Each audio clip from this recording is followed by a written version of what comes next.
Hi, my name is William Bell, and this is my cultural discussion video, which will be covering the college fraternities.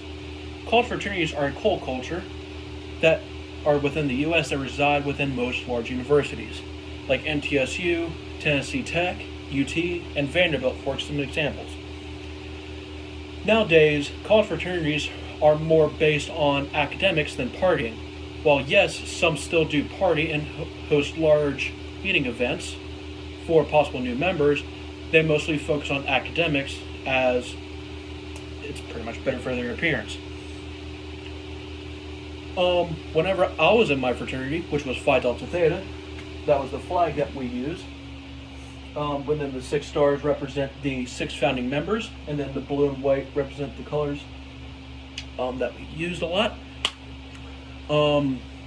I held the position of historian, where I was responsible for making sure that all composites, which represent all the faces of the active brothers within the fraternity, turned out great.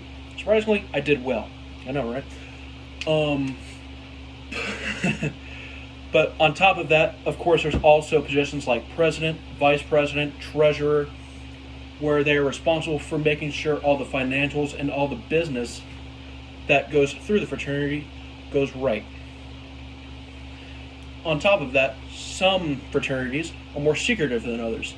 So you can't just waltz in and just be like you're a brand new member, and you can't just get down to business with everyone.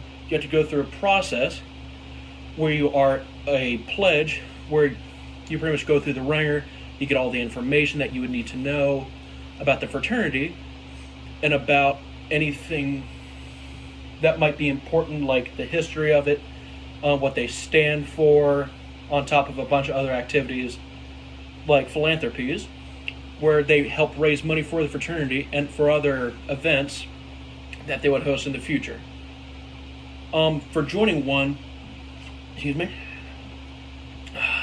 best way to do it is go to a rush event, which is held at the beginning of each semester, where they'll usually have a week of fun, which is just like having basketball games going on or other outdoor events. They'll have small parties that you could go to, which usually don't include alcohol. Like on Tennessee Tech, you can't have alcohol whatsoever. A place like UT that might have it. That's just per college and per campus.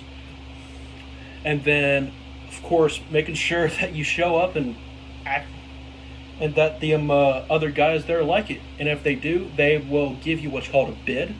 And with that, you are invited to be a pledge and become a brother fraternity.